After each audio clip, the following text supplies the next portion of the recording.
सोच रहे थे। तभी जज साहब फिर से कहते हैं कि एक बार फांसी के फंदे पर लटकाने के बाद जब इनके प्राण निकल जाएं तो इन्हें फिर से फांसी के फंदे पर लटका कर रखा जाए और ये इत्मीनान किया जाए कि ये बिल्कुल पूरी तरह से मर चुके हैं, यानी कि इन्होंने एक नहीं दो अपराध किए हैं और दोनों अपराधों की अलग अलग दो ही सजा दी जाएगी, वो भी मौत की सजा दी जाएगी। इस तरह की बात होती है। अदालत में बहुत सारे पत्रकार भी थे, बहुत सारे वकील भी थे और भी बहुत लोग थे। ये जानना चाहते थे कि आखिरकार 6 साल के बाद जो इस मामले में फैसला आ रहा है तो क्या फैसला होगा, और इस फैसले की गूंज फिर अखबार हो या फिर न्यूज चैनल हो या सोशल मीडिया के अलग अलग प्लेटफॉर्म हो, हर जगह वायरल होना शुरू हो जाती है। हर कोई ये जानने में जुट जाता है कि मामला क्या है। दरअसल 10 पुलिस वाले होते हैं, उन्होंने अपनी कस्टडी में बाप और बेटे को रखा था और बहुत बुरी तरह से यातनाएं दी थी, और उन्हें इतनी यातनाएं दी थी कि दोनों ही बाप बेटों की मौत हो जाती है। लेकिन उनकी मौत के कुछ दिनों के बाद उन 10 पुलिस वालों में से एक सब इंस्पेक्टर होता है, उसकी कोरोना से मौत हो जाती है, लेकिन बचते हैं 9 पुलिस वाले जिनको सजाए मौत का हुक्म सुनाया जाता है। क्या है इसके पीछे की कहानी, इस कहानी से जानते हैं। आदाब, नमस्कार, सत श्री अकाल। मैं उस्मान सैफी। लॉकडाउन का वो दौर चल रहा था और ये आदेश दिया गया था कि लोग अपने घरों से बाहर ना निकलें, ज्यादा देर तक दुकानें न खोलें, जो जरूरत की चीज है उसी के लिए ही दुकानें शॉप खुलेंगी, इसके अलावा नहीं खुलेंगी। ऐसे ही तमिलनाडु प्रदेश का जिला लगता है तूतीकोरन, और तूतीकोरन जिले का एक थाना लगता है जिसका नाम है सातानुकूलम। सातानुकूलम की ये बात है, उसी के ही इलाके, उसी के अंतर्गत आने वाला एक कामराज चौक लगता है। कामराज चौक से कुछ पुलिस वालों का जो दल था, उनके दल ये गश्ती करते हुए निकल रहा था, और जैसे निकल रहा था एक मोबाइल की शॉप खुली हुई थी और उस मोबाइल की शॉप का मालिक होता है 59 साल का पी जयराम। पी जयराम था, उसके पास में एक कस्टमर यानी ग्राहक खड़ा हुआ है। ग्राहक जैसे ही बात कर रहा था, देखो पुलिस वाले जा रहे हैं और आप इस शटर को थोड़ा सा डाउन कर लो, नीचे कर लो, ताकि पुलिस वाले कुछ ना कहें। तभी उस व्यक्ति को थोड़ा सा गुस्सा आता है। उसने कहा कि इन पुलिस वालों की मेरे सामने तो बिल्कुल भी बात करने की जरूरत नहीं है। चोर ये, लुटेरे ये, डाकू ये, ऐसा कौन सा अपराध है ये पुलिस वाले जो नहीं करते हैं। वो जज्बात में आने के बाद, जोश में आने के बाद उस दुकानदार ने, उस मोबाइल की शॉप के मालिक ने कुछ ऐसी ही बात कर दी। वो नहीं जानता था कि ये बात उसके जो मुंह से निकली है, ये बात निकल के पुलिस वालों के पास तक पहुंच जाएगी। और ये बात पुलिस वालों के पास तक पहुंच गई थी, और जिस रूप में बोली गई थी उससे भी भयानक रूप में वहां तक जब पहुंचाई जाती है तो ये थानेदार होता है, थानेदार को बहुत ज्यादा गुस्सा आ जाता है। यानी कि सातानुकूलम का जो थानेदार होता है, इंस्पेक्टर श्रीधर को बहुत ज्यादा गुस्सा आता है, उसकी ईगो हर्ट हो जाती है। अब ईगो हर्ट हो जाती है तो 19 जून 2020 की शाम लगभग 7:30 बजे के आसपास का वक्त हो रहा था। एक बार फिर से गश्ती दल निकला हुआ जा रहा था और गश्ती दल को याद दिलाया जाता है कि साहब देखो, ये मोबाइल वाला वही वाला है जो हम पुलिस वालों के लिए आलोचना कर रहा था, उल्टी सीधी बातें कर रहा था। पुलिस वाले उसे खींचते हुए दुकान के अंदर से सीधा लेके आ जाते हैं थाने में, और थाने में लाने के बाद उसको शुरुआत में तो बैठा दिया जाता है, लेकिन इसी बीच में इस दुकानदार यानी कि व्यापारी जो होता है, जिसका नाम पी जयराम होता है, उसके बेटे को ये बात पता चल जाती है, और जिसके बेटे का नाम होता है जे वेनिक्स को जब ये बात पता चलती है तो वो दौड़ता हुआ सीधा थाने पहुंच जाता है अपने पिताजी के लिए कि भाई मेरे पिताजी ने ऐसा क्या अपराध कर दिया है कि तुमने इनको यहाँ अपने थाने में बिठा के रखा हुआ है। पुलिस वालों से जब बेटा पूछता है तो पुलिस वाले कहते हैं कि हमने एक टाइम दिया हुआ है कि दुकान इतनी देर तक खुलेगी, लेकिन इसने ज्यादा देर तक खोली हुई है। हमने पहले भी चेतावनी दी थी, लेकिन ये मानता नहीं है, बदमाशी कर रहा था, बहुत ज्यादा बकवास कर रहा है। बस इतना था कि पुलिस वालों ने एकदम बेटे के सामने बाप को पीटना शुरू कर दिया, और जैसे ही बाप को पीट रहे थे तो बेटे को भी गुस्सा आता है। कहता है कि इतना बड़ा अपराध तो कर नहीं दिया है कि तुम इन्हें बेवजह मार रहे हो, पीट रहे हो, देर तक दुकान खोल दी है तो कोई बहुत बड़ा अपराध नहीं हो गया है। तभी पुलिस वालों को और गुस्सा आता है। तो अभी तक तो बेटे को, बाप को रखा हुआ था, और फिर बेटे को भी खींच के अंदर ले आते हैं जहां पर हवालात होती है। अब हवालात के अंदर बाप को भी पीट रहे थे, बेटे को भी पीट रहे थे। इस थाने के अंदर लगभग 10 पुलिस वाले जो होते हैं, उन 10 पुलिस वालों में जो भी आ रहा था अपना हाथ साफ कर रहा था। अब ये बात इस जो बाप और बेटे हैं, इनके परिवार वालों को पता चल जाती है, जो आसपास के लोग होते हैं उन्हें पता चल जाती है। वो थाने में अंदर आने की जब कोशिश कर रहे थे तो पुलिस वालों ने बाहर रोक दिया कि आप यहीं रुके रहो, और उनसे पूछा जाता है कि आप लोग यहाँ क्या करने आए हो, क्यों आए हो। तो कहते हैं कि साहब हम जो पी जयराम हैं उनके लिए आए हैं और वेनिक्स के लिए आए हैं, वेनिक्स के लिए, आप उन्हें छोड़ दीजिए, ऐसी क्या बात है। तो पुलिस वाले ने समझाकर कह देते हैं कि तुम घर जाओ और हम इन्हें छोड़ देंगे, लेकिन वो इंतजार करते रहते हैं और पूरी रात ऐसे ही बीत जाती है इंतजार करते करते। लेकिन अंदर जो चल रहा था इसकी किसी ने कल्पना नहीं की थी। बाप और बेटे को वो पीट रहे थे, जब पीटते पीटते जब और मन कर रहा था तो उनके शरीर पर सिर्फ और सिर्फ अंडरवियर बचा था, और अंडरवियर बचने के बाद जब पूरी नग्न अवस्था में हो जाते हैं तब उनको उल्टा करके मेज पर लिटाया जाता है, और लिटाने के बाद फिर उन्हें डंडे से पीटा जाता है। खूब पीटा जाता है, कूल्हे पे पीटा जाता है, पीठ पे पीटा जाता है, टांगों पे पीटा जाता है। वो हिले ना डुले ना, इधर से उधर ना छटपटाएं। तो उनके पुलिस वालों ने हाथ पकड़े हुए थे, पैर पकड़े हुए थे और यातनाएं इसी तरह से दी जा रही थी। उधर बाहर परिवार वाले इंतजार कर रहे हैं कि अब छूटेंगे, अब छूटेंगे, लेकिन वो छूटने की स्थिति में आते नहीं है। पूरी रात ऐसे ही गुजर जाती है। जब उनके शरीर से ब्लड बहने लगता है, खून बहने लगता है, तो इसी बीच में पुलिस वालों ने जब आराम लिया, आराम लेने के बाद उनसे कहा कि जितना भी फर्श पर ये खून फैला हुआ है ना, इस खून को जितनी जल्दी साफ करोगे और बिना किसी शोर शराबे के साफ करोगे, उतना ही तुम्हारे लिए अच्छा होगा। अगर तुमने चीखने चिल्लाने की कोशिश की तो जैसे अभी पिटे थे, फिर दोबारा से पिटाई तुम्हारी होनी शुरू हो जाएगी। इस तरह की बात जब बाप और बेटे को पता चलती है तो वो डरे हुए, सहमे हुए, घबराए हुए, क्योंकि अब उन्हें शायद बचाने के लिए कोई आने वाला तो था नहीं, और जो बचाने वाले थे वो कोशिश कर रहे थे, वो बाहर बैठे हुए थे, उनकी चल नहीं रही थी। बाप और बेटे ने जो फर्श पर ब्लड फैला हुआ था उसको साफ किया। साफ करने के बाद जो कपड़े थे उन कपड़ों को पहन लिया, लेकिन जो ब्लड शरीर से निकल रहा था वो तो निकल ही रहा था, और जो कपड़े पहनते हैं उसके बाद फिर वो ब्लड उन पर भी लगने लगता है। दिन निकल आता है और जैसे ही दिन निकलता है तो उसके बाद एक सफाई कर्मचारी को बुलवाया जाता है और जगह जगह जो ब्लड फैला हुआ था उस ब्लड को पूरी तरह से साफ किया जाता है, बिल्कुल स्वच्छ कर दिया जाता है। यहां से बाप और बेटे को जब हॉस्पिटल लेके जा रहे हैं, परिवार के लोग बाहर ही इंतजार कर रहे हैं, तो परिवार वालों की नजर पड़ जाती है जो बेटा होता है उसकी पैंट पर, पैंट खून से लथपथ थी, बिल्कुल गीली पड़ी हुई थी, और जो बाप होता है उसने धोती पहनी हुई थी और उसका भी रंग बिल्कुल खून की वजह से बदल चुका था। यानी कि बाप और बेटे की जो मार पिटाई ज्यादा हुई थी उसकी वजह से उनके जो ब्लड वहां फर्श पे तो गिरे गिरा था, यहाँ कपड़ों पे भी गिर जाता है।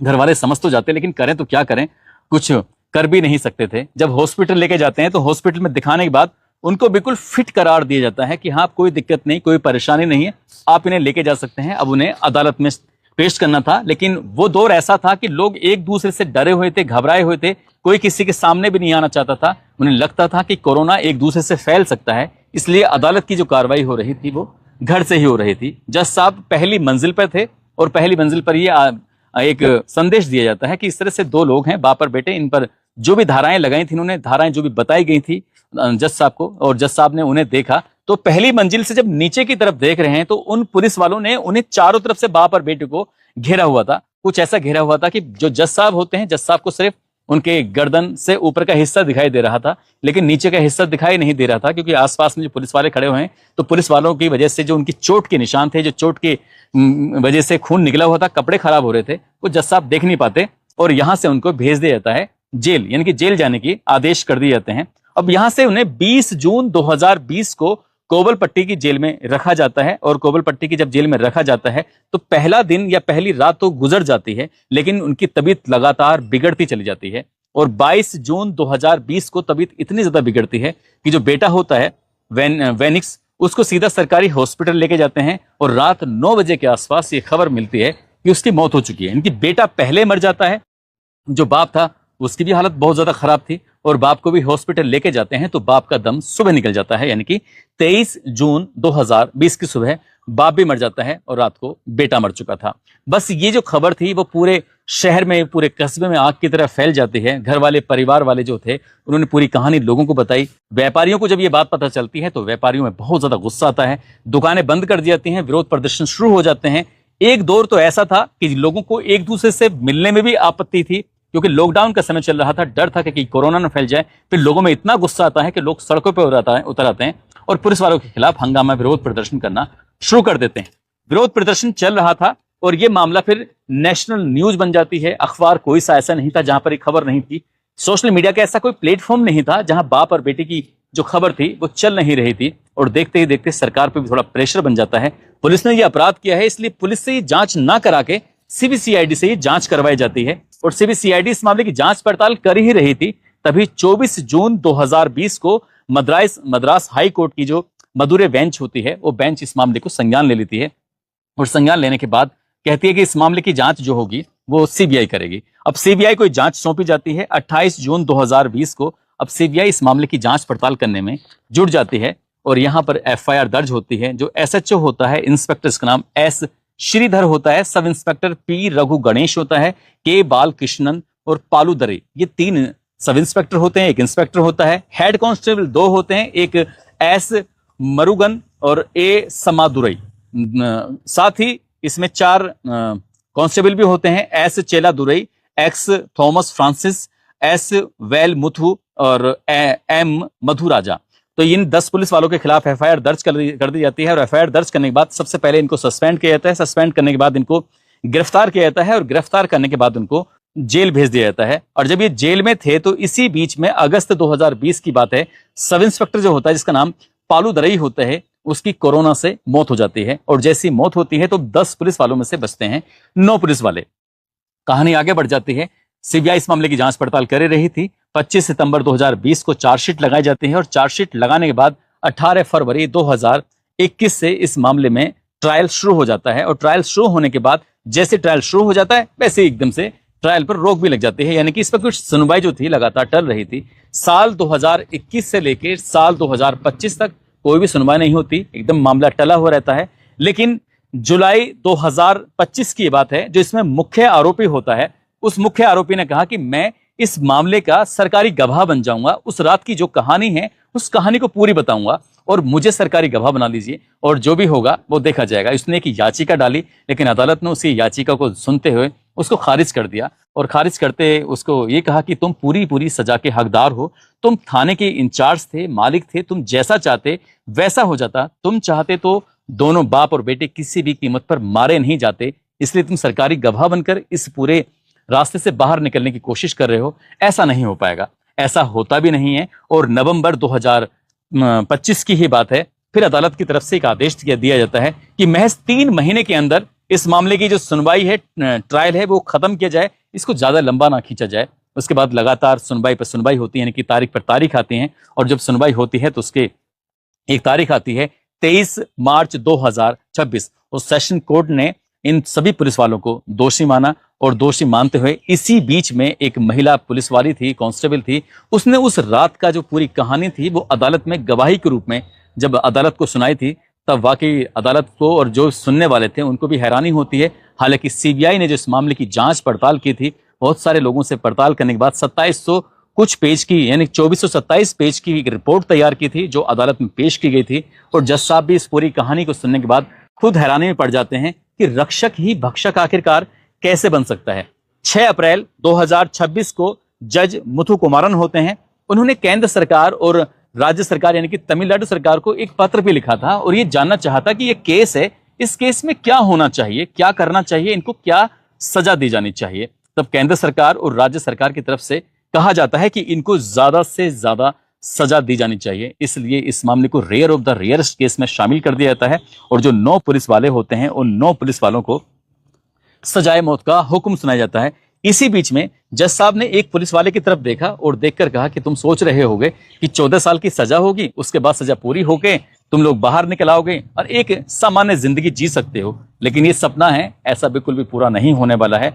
तुम्हें सजाए मौत का हुक्म सुनाया जाता है, वो भी एक बार नहीं 2 बार। पहली बार तुम्हें बाप के लिए फांसी के फंदे पर लटकाया जाएगा, और फिर दूसरी बार बेटे के लिए फांसी के फंदे पर लटकाया जाएगा, और तब तक फांसी के फंदे पर लटका के रखा जाएगा जब तक क्या तुम्हारे प्राण न निकल जाएं। बस इतना था कि 9 पुलिस वालों को एक साथ फांसी की सजा देने का जब हुक्म होता है, तो ये सोशल मीडिया पर कहानी बहुत तेजी के साथ वायरल होना शुरू हो जाती है।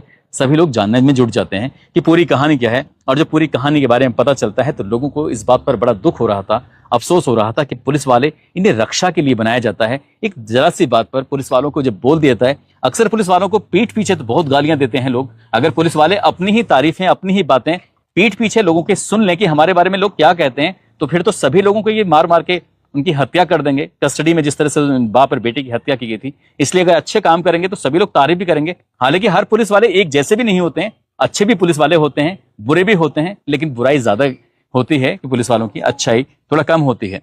जज साहब ने ये भी कहा कि जो माँ है और साथ ही बेटी है, हम जो उनके दुखों का पहाड़ उन पर टूटा है, हम उसकी भरपाई तो नहीं कर सकते, लेकिन हम कोशिश करेंगे कि भविष्य में इस तरह की घटना की कोई पुनरावृत्ति ना हो। ऐसा कोई पुलिस वाला किसी बाप और बेटे को या किसी भी व्यक्ति को इस तरह से ना मारे। वो भी कस्टडी में जो मार के जो हत्या कर दी थी, वाकई अपना आप में बहुत ही हृदय विदारक घटना होती है।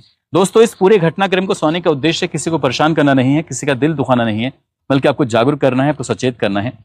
आपको ये बताना है कि पुलिस वाले जिस तरह से समाज की सेवा करने की कस्में खाते हैं, अगर काश वो अपनी उस सेवा के साथ ही रहें, उस कसम के साथ ही रहें, जो ईमानदारी की शपथ लेते हैं उसके साथ रहें, तो सबको इंसाफ मिलेगा और ये पुलिस वालों की जो कुछ इस तरह की बुराई होती है वो बुराई भी नहीं होगी।